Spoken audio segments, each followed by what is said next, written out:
Hey, welcome back. Thanks for tuning in. As always, it's really great to see you. We're here today at the Patty Jameson Memorial Garden in Franklin Park, just outside of Purcellville, Virginia. What a gorgeous day to shoot this video. Yes. Hey, listen, a lot of changes have occurred, updates since we met with you last week. In fact, on May 3rd, NAR, that's the National Association of Realtors, announced that there would be some major changes in their policy and procedures that will go into effect on yours truly's birthday, August 17th. August 17th, 2024. Yes, and it is big news. And there are quite a number of changes, but I think we can agree there are two big ones. One is that sellers will not be allowed to disclose any compensation in Bright MLS. The second one, and I should say MLS, because Bright is really for Northern Virginia. It's nationwide, but it is actually nationwide. Yeah. And the second one is that buyers will be required to have written agreements with any licensee before even touring a property. Right. So I thought that was huge. Yeah, so there's a good chance that buyers will be asked now to pay compensation to buyer agents. Mm-hmm. And I guess the key question that we've been thinking about is, if you're a buyer, are you willing to pay compensation to a buyer agent, and why would you do that, right? Mm-hmm. So probably the chief reason that we both consider is representation, right? And one of the, I think the beginning platform of representation is certainly to have someone there that acts as an advocate for you, the buyer, right? So true.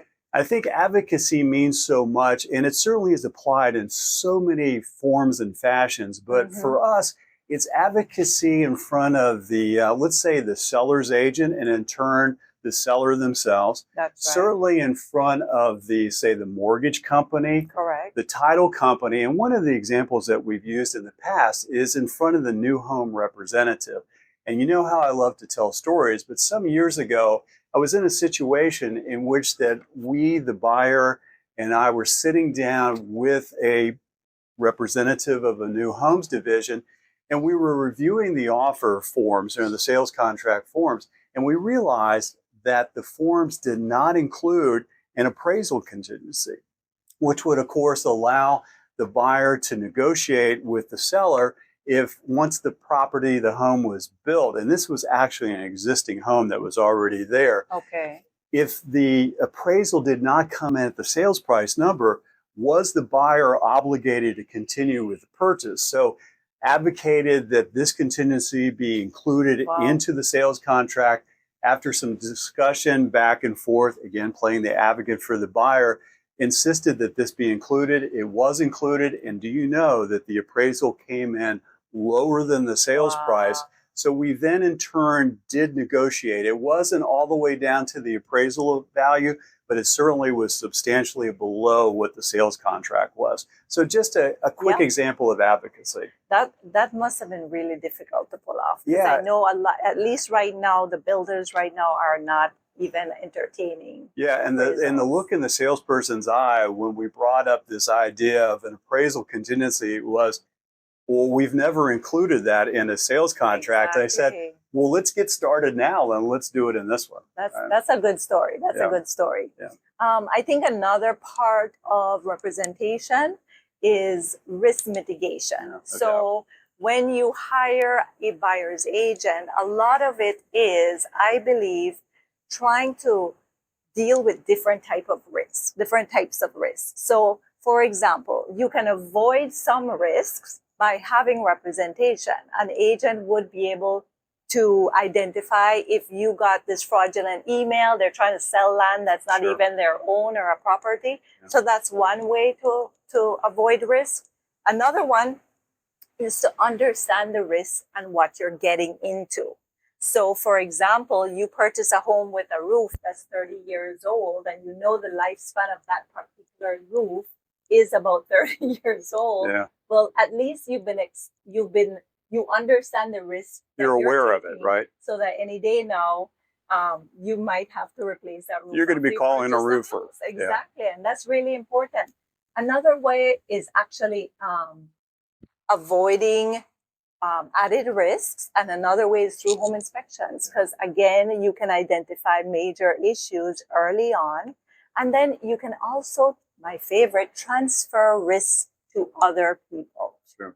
And the Kind way of you, spread it around a little that's bit, right, right? spread the joy. So the way you would do that is, for example, get title insurance. Therefore, no one can come back to you after the sale of your home and claim any type of liens or anything against your property. It's not the sexiest type of awareness, but it Yes. is very important. And the same thing with home warranties on your appliances, Yeah. and make sure that if something goes wrong, you can get those replaced. Yeah. And we've talked about in the past just overpaying for a property. In today's marketplace, when there is such a small amount of inventory available, many buyers are moving forward with the concept that, the property is just going to continue to go up in value.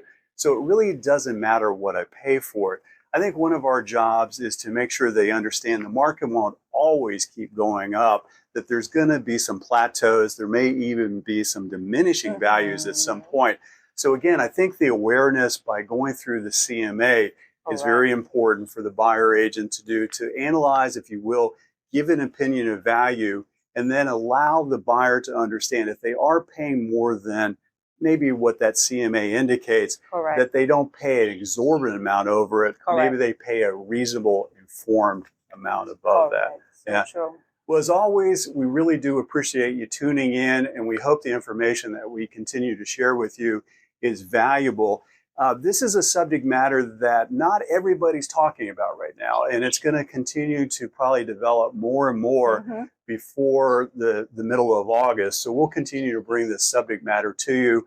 And of course, if you have some concerns, some questions that you'd like to share with us, we're always happy to receive those. But we do encourage you to go ahead and subscribe to our YouTube channel, and we hope to see you real soon. Yes, and make sure to also leave comments below. Let us know what you think. If you're seeing something different, that's how we stay informed. So, yeah, we promise we're going to continue to do those question and answers, so there's certainly a lot more to come. We'll hope to see you soon. See you soon. Bye. Bye.